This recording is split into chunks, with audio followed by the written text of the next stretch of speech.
In this video, we learn how to implement a small neural network in MATLAB. Review. So this is a neural network. This is an input vector X, and this is the corresponding desired output or target vector T. X and T form a training sample. Now, when X is input to the neural network, the output, the actual output of the neural network is Y. And the amount of deviation of Y from T is the loss. It's usually the sum square error. Now, the internal parameters of the neural network are its weights and biases, and we shall denote all of them together as theta. And this is how we would implement a simple gradient descent based training algorithm where eta is the learning rate. After training, when an unknown input is applied, we don't know what the corresponding desired output should be. The task of this neural network is to estimate what the correct output should be corresponding to this X. And the weights are no longer trained. Assuming that the weights have already been properly trained, this output of this neural network, Y, would be close to what the true output, the desired output, should have been. Now this is the neural network. These are the layers of the neural network. This is layer L, and in layer L, this is the kth neuron. These are the weights WK1 until WKN of this neuron here, and BK is the corresponding bias. The output of this neural network will be Y sub K. This is layer 1, which is the input layer. The input is xk, which is one of the components of the vector x. And the output yk1 is simply the input. This neuron here in the input layer doesn't have any weights or biases, nor does it have any nonlinear function involved. It simply relays the input to the next layer. This is the output layer of the neural network, layer uppercase L. Now, this is the output of this neuron K of this output layer, which is the kth element of the output vector Y, and this is the corresponding element of the target vector. And if we use the sum square error as the loss, then this is the expression for the sum square error, and the derivative of the sum square error with respect to the output yk is given by this expression. So this is neuron K of any arbitrary layer L. The previous layer outputs are multiplied by these weights here and summed up together, added to the bias, and this is the net input Sk of this neuron here. And assuming it's one of the hidden neurons, the output is sigma of Sk, sigmoidal, or it could be any other activation function, sigma 2. Next, we look at the 3 steps involved in computing the gradient del theta of the loss function. This is the first step, the forward pass. Now this is for a nonlinear output layer, and the reason I've colored this gray is because we're going to use a linear output layer. That would be in the next slide. Note that for regression, we normally use a linear output layer, not a nonlinear output layer. A nonlinear output layer like this with a sigmoidal activation function will be used only for binary classification problems. So this is step one of the computation with a neural network that has a linear output layer. So for the input layer, for every neuron, yi equals xi. The input layer does nothing except relay the uh, network input to the next layer. Now these are for all hidden layers. The net input of each neuron k is computed in this manner, and then since it's a hidden layer, the output y is equal to the activation function of the net input. And then for the output layer, the net input of the neurons are computed in exactly the same manner for the output layer, uppercase L, but we don't have the activation function here. So yk equals sk. Next step is the backpropagation of errors. We've seen how this delta is computed in our previous video. So we take the deltas of the next layer and then we multiply them with these weights again of the next layer neurons and then take the summation of that. This summation times the sigma prime, the derivative of the sigmoid of that same layer, gives you the delta. So this is step two with linear output layer. This is delta for the output layer, and then we proceed for all the hidden layers. We don't have to compute this for the input layer. We stop at L equals 2, and that's because we don't have any weights or biases of the input layer. And this partial E over partial Y, when we are using the sum square error loss, can be replaced with this expression here. Step 3 is the gradient computation. So the delta of this neuron K of layer L of a hidden layer is known from the previous step, and then the derivatives with respect to the weights and the biases are computed in this manner. Remember that the difference between the derivative of the weight and the derivative with respect to the biases is this yj. Why? Because the bias can be seen as a weight that's permanently tied to a y of 1. Now we'll look at all these expressions in vector matrix form. It'll be more concise. At first, let's introduce two matrix operators. The first one is the Hadamard or element-wise product of these two matrices A and B. And note the dimensions. The dimensions of these two matrices must match, and that would be the same as the output matrices dimension. The other one is the tensor or Kronecker product. So this is the expression. Now note that the dimensions, they don't have to match. In fact, each element of the first matrix is multiplied by all of the second matrix B here to give a single block of the output matrix. So the dimension of the output matrix is bigger. So these are all the quantities associated with a neuron K of layer L.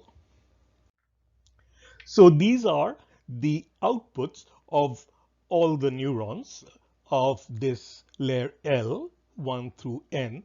We take these outputs and we stack them up column-wise, and we get this output vector y of layer L. There is no subscript k here because this pertains to the entire layer. So this is the dimensions of the vector y. We do the same thing with the biases of all the neurons. We stack them up together column wise and get this vector B, and this will have this dimension. It's a column vector, and its dimension is equal to the number of neurons in that layer. We do exactly the same thing with the net inputs to the neurons, and we get this column vector here. Now for the weights, we treat them in a slightly different manner. Note that each neuron K of this layer has all these weights, WK1 until WKN. And so we form a column vector by stacking them up column wise, and we get this vector W. This pertains to only this neuron K. That's why I have this subscript K here along with the superscript L. And note the dimension, it's n superscript L minus 1, the number of neurons in the previous layer. And then what we do is we have all these weight vectors for each neuron. We stack them up row-wise, and then we take the transpose and we get this matrix uppercase W, which is associated with this entire layer. And this matrix has this dimensions. The expressions that we have seen earlier can be written more concisely as shown here. This expression is for neuron K of layer L. The net input is equal to WK transpose Y of the previous layer L minus 1 plus BK. And assuming that there is an activation function, a nonlinearity involved, Yk, the output of this neuron, is sigma of Sk. Note that in the earlier expression for the net input, there was a summation involved here. Let's rewrite this even more concisely for the entire layer L. So the weight matrix of that layer L is, you see here we have the column vectors of the weights of each neuron, 1, 2 until n of all the neurons in this layer, and then we take the transpose of that. That's this uppercase W weight matrix. And this vector S input vector is W times Y of the previous layer. This is a vector again, plus B, the bias vector. And the output of this entire layer is this vector here, which is sigma of the vector of net inputs. This sigma operation is, function is carried out element wise. This is the loss function. So we have the samples X and T. This is the input. This is the target. And the output of layer uppercase L here is considered to be the output of the entire neural network. This is the sum square error loss expressed more concisely as half T minus Y transpose T minus Y. Differentiating this, we get del Y of E is simply Y minus T. And this is this vector here. Now this is how we implement the gradients. So if we go neuron by neuron, these are the expressions to update the weights and the biases of the neurons individually. Or we can do the whole update using this pair of equations, which is for the entire layer. W equals W minus eta. Here eta is the learning rate times the derivative of W of E, and B is replaced with B minus eta derivative with respect to B of E. This is how we compute the gradient for each neuron. These are the expressions. The derivative with respect to the weights is this vector of outputs of the previous layer times delta of this neuron, and the derivative with respect to bias is simply delta. These expressions can be written even more concisely for the entire layer. Derivative with respect to this matrix of weights is given by this expression here. This is delta of this whole layer, and this is the tensor product, and this is the vector of outputs of previous layer neurons transposed. And this is the corresponding expression for the derivative of the bias.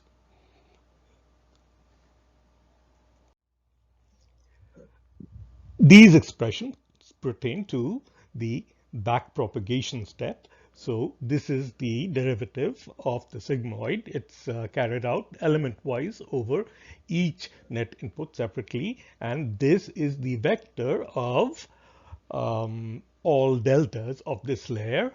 And since we are dealing with linear neurons in the output layer, for the output layer, the delta will be simply equal to the gradient, the derivative, and for the hidden layers, it's given by this expression here. This is the Hadamard product or element-wise product. This is the whole backpropagation step written very succinctly here. Note that here we have W of the next layer transposed and delta again of the next layer here.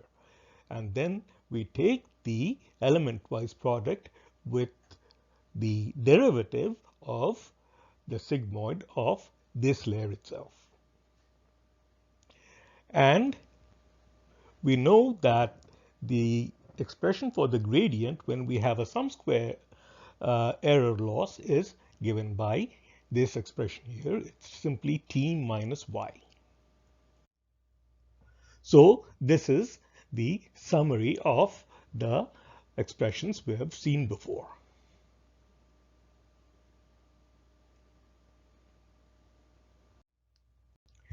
Training.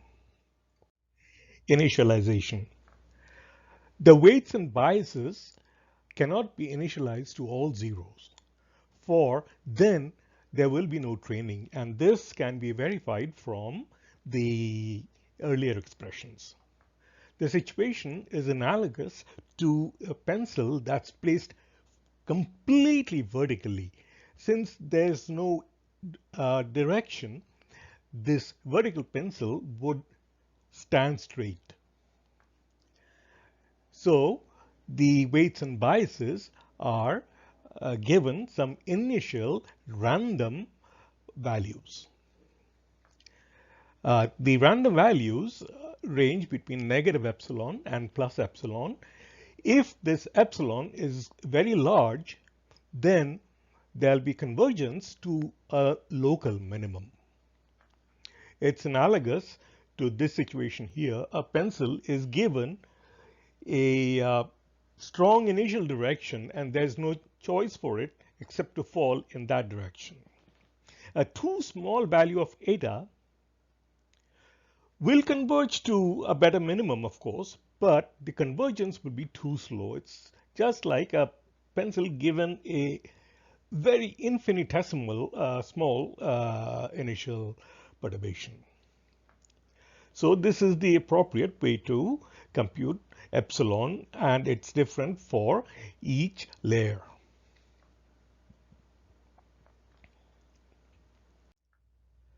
Now this is what would happen if we only had a single sample x comma t. Then we'd apply gradient descent in this manner. Each iteration would compute the same gradient for different values of theta. Theta would be updated. X and t remain the same, and then increment theta accordingly. And here epsilon is the learning rate. I've grayed this out because we don't ever train a neural network with only a single sample. So in practice, we have multiple samples. The inputs are xn, where n is an index of a sample that varies from 1 through uppercase n being the total sample size, training sample size, excuse me, and tn is the corresponding target. Now, in our situation, this t would be a scalar for each sample. So this is the sum square error over all samples. This summation is carried out over all sample indices n.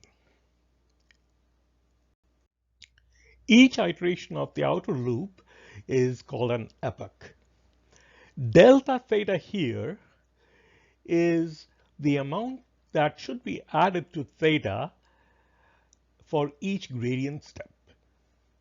Delta theta is initialized to 0. The inner loop here iterates over all samples. Each time the increment in theta is only for the nth sample. At the end of the inner loop, delta theta is this delta theta here is the summation of the increments over all samples, n equals 1 through n. This is this summation delta theta.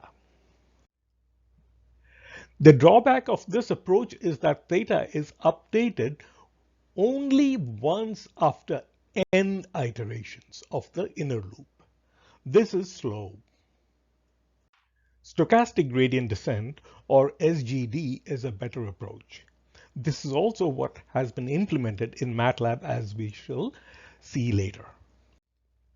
The samples in the training set are shuffled randomly each iteration of the outer loop so that the updates are done in random order.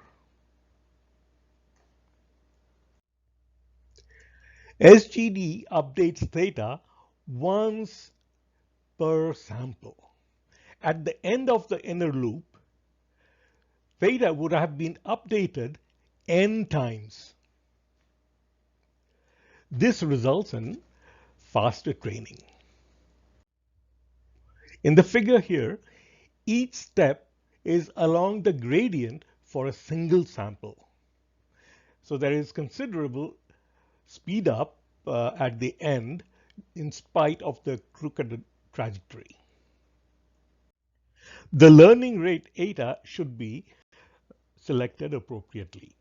A large learning rate will result in oscillations, and a very small learning rate will result in very slow convergence, very slow training. In reality, the entire data set is divided into training samples and validation samples. The MSE of the training set is lower than that of the validation set.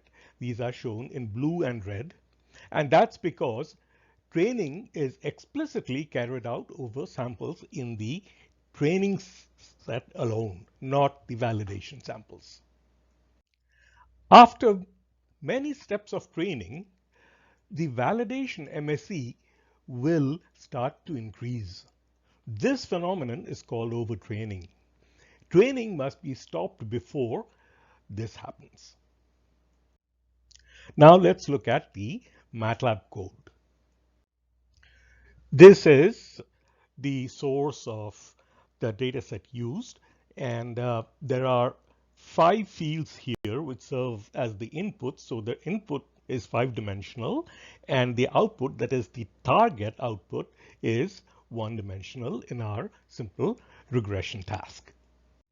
At the beginning, the input data is red, and that is divided into 80% training samples and the rest validation samples.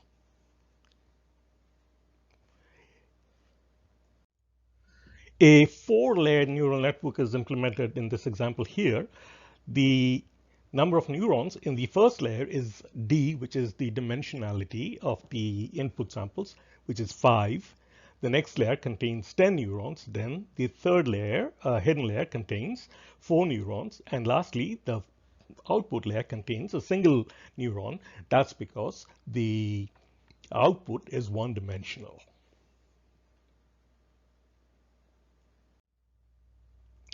And this is where we randomly initialize the weights and biases over all the layers.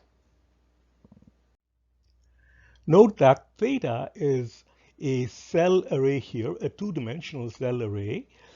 The number of rows equals the number of layers, and there are two columns. The first column corresponds to the weights, and the second column corresponds to the bias. This is the activation function. It's a tan hyperbolic function and its derivative. The way SGD has been implemented is slightly different from what we saw earlier. So the until loop has been replaced with this while loop, and instead of 3 steps here previously, now we have just 2 steps. Here is where we do the shuffling. So this is the implementation of the main loop of the stochastic gradient descent. This is where we do the shuffling, and note here that this learning rate eta is steadily lowered from a very high value, relatively high value, eta max, to a much lower value, eta min, as we increase the epoch. Here we go over all the samples 1 through n, and note that 2 functions, gradient and learning step, are called from this point. This is the learning step, which implements this, a single step of the gradient descent algorithm. And this is the most important function, the gradient function. It goes through 3 different steps here. First, the forward pass, then backprop, and then lastly, the gradient computation. This is step 1 of our algorithm. Since we are using linear outputs, we don't apply the sigmoid to the net input of the output layer. This is its implementation, forward pass. This is step 2, the backpropagation step. We have seen this expression before. This is how it's implemented in MATLAB. Note here that this outpt, this is a one-dimensional cell array of the outputs of the layers, and this is the derivative of the output of the layers. And finally, this is how we compute the gradient using these 2 expressions. Gradient computation is implemented here. Finally, the results. This scatter plot here shows the real outputs or the targets versus the neural network estimated. Each point here corresponds to a sample in the training set. This is the corresponding figure with the validation set.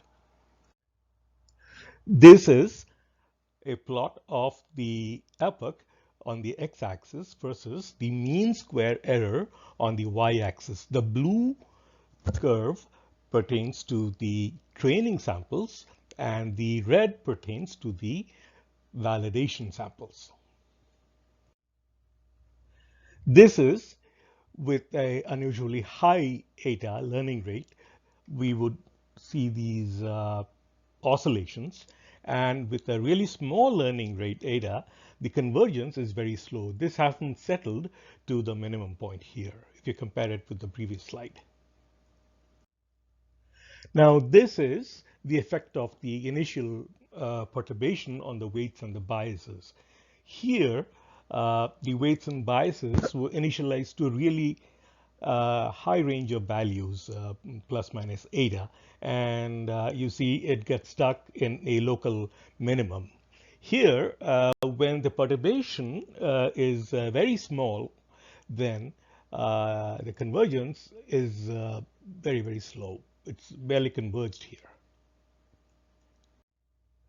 This is the effect of overtraining. I ran the MATLAB code for so many different iterations, and it didn't come out quite right, but you can definitely see that the validation error increases more in comparison to that of the training samples. And this is the effect of shuffling. This is when each epoch, the samples were shuffled using randperm.